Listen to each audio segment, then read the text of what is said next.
Pag talaga ganitong maaga kang nagising, masarap almusalin ng pandesal at mainit na kape.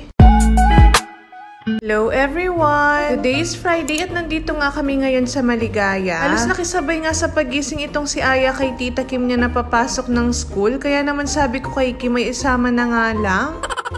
Kaya naman inaya ko si mama ko na bumili nga ng pandesal at mga tinapay sa kanto. Napadaan nga kami dito kay auntie ko at binigyan niya nga ng biskwit at patatas si Aya. Sakto nga at balak ko rin siyang ibili ng patatas para nga gawing puree. Kaso tingnan nyo naman ng bata, biglang umiyak. Wala na siguro, kukuha nande. Kaya naman ayan, for the buhat ang bata. Tingnan nyo naman gaano kaganda yung view namin habang naglalakad nga kami dito. Tingnan nyo naman nga si Mount Arayat, sumisilip pa nga. Dahil nga malapit lang yung bakery, ay ilang minutes lang nandito na kami. Tingnan nyo naman gaano ka-appetizing yung mga tinapay nila dito. Parang gusto ko na lang bilhin lahat.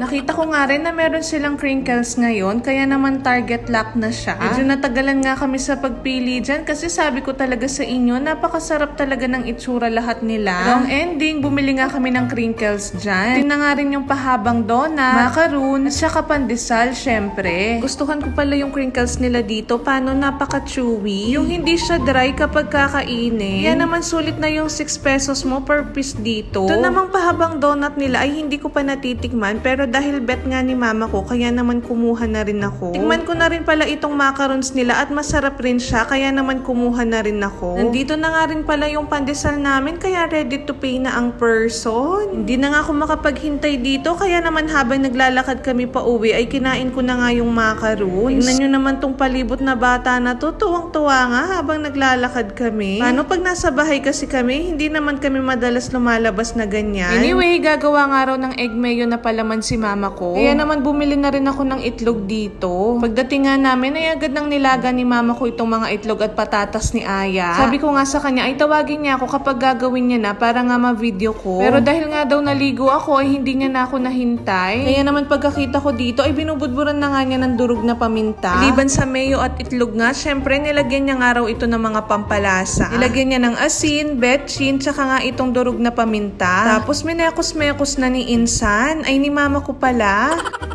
Sa oras na to, excited na ako talagang ipalaman to sa mainit na pandesal. Tapos nga, sabi ko, ipalaban niya na dito sa pandesal. Una nga niyang tinikman at masarap naman nga daw. Siyempre gawa niya, sabihan na wari, manyaman ne. Look muma, love you. Kaya naman ayun lang. Thank you for watching. Bye!